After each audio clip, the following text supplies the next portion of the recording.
ሰላም ሰላም እንዴት ናችሁ ቤተሰብ? ትላንት ቪዲዮ ላይ የሰላም ተጽዕኖ በኢኮኖሚ ላይ የሚያሳድረውን አሉታዊ ጎን ምን እንደሆነ ተነጋግረን ነበር።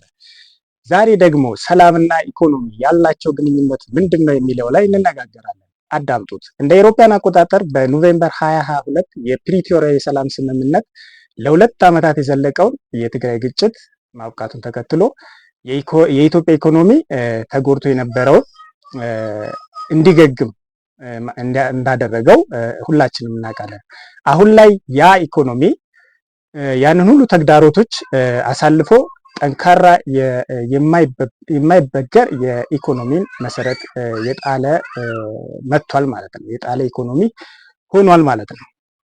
በዚህም አዳዲስ የኢኮኖሚ ሪፎርሞች እየተከናወኑ ይገኛሉ። ከዚህም መካከል ስናያቸው አንደኛው ከተደረጉት የኢኮኖሚክ ሪፎርሞች መካከል ያሽቆለቆለ እድገትና ማገገሚያው የተሰኘ የኢኮኖሚክ ሪፎርም ተሰርቷል። እድገቱ የመቋቋም አቅምን ያሳየ ነው።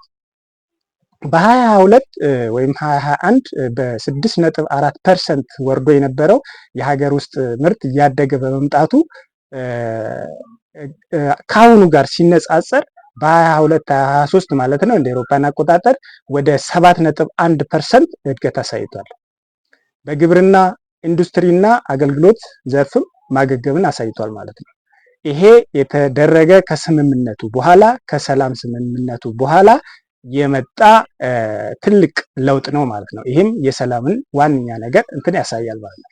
ያልተቋረጡ ተግዳሮቶች ከፕሪቶሪያው የሰላም ስምምነቱ ማግስት ምንም እንኳን የዋጋ ግሽበቱ የወረደና የተሻሻለ ሁኔታ ላይ ቢሆንም እነዚህ ጠባሶች ግን በአንድ አዳር ወደ ነበረበት የማይመለሱ በመሆናቸው በዜጎች ኑሮ ላይ 100% ተጽዕኗቸው አሁንም አልጠፋም ማለት ነው። ተጽዕኗቸው አሁንም አለ ማለት ነው። ሶስተኛ የመልሶ ማቋቋም ጥረቶች መንግስት በጦርነት የተጎዱ ኢንዱስትሪዎችን መልሶ በማቋቋም የሚከታተል በምክትል ጠቅላይ ሚኒስቴር የሚመራ ብሔራዊ አስተባባሪ ኮሚቴ በማቋቋም የፋይናንስና የጥሬ ዕቃ አቅርቦት ላይ ትኩረት አድርጎ በመስራቱ ይሄም ትልቅ የሆነ ለውጥን ፈጥሮ ኢኮኖሚው ወደ ነበረበት እንዲያገግም የዜጎች የኑሮ ሁኔታ።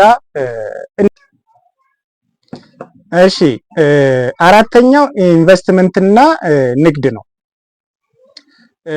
ጦርነቱ የውጭ ኢንቨስትመንትን በመቀነሱ ምክንያት ኢትዮጵያን የአጎዋ ተጠቃሚነት ሁኔታ በጊዜያዊነት በማጣት በውጭ ንግዱ ዘርፍ ላይ ትልቅ ተጽዕኖ አሳድሮባት ነበረ። ይህን ተጽዕኖ ለመቋቋም የማገገሚያው አሁንም በጣም ከባድ ሁኔታ ላይ ጥሏት ነበር ኢትዮጵያ ማለት ነው። ይህንን ለመቋቋም መንግስት ኢንቨስትመንትና ፕራይቬታይዜሽን የውጭ ቀጥታ ኢንቨስትመንትን በተለይም እንደ ቴሌኮሙኒኬሽን ያሉ ሴክተሮችን ነፃ በማድረግ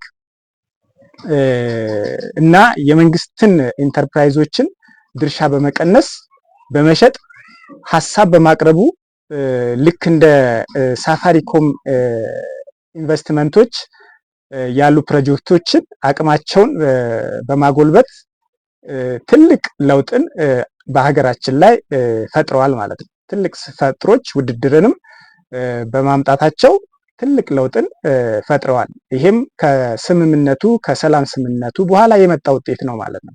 የንግድ አካባቢን ለማሻሻል በ2022 አዳዲስ የሆኑ የኢንቨስትመንት ህግ ወጡ። እነዚህና እኔ ያልጠቀስኳቸው ብዙ የኢኮኖሚ ሪፎርሞችን መንግስት ከግጭቱ ማግስት በማከናወኑ የኢትዮጵያ ኢኮኖሚ ወደ ነበረበት እያገገመ የመጣበት ሁኔታ አለ ማለት ነው። ስለዚህ ሰላም ለሁላችንም መሰረት በመሆኑ ሰላምን እንጠብቃት እላለሁ። የዛሬ መልእክቴ ነው።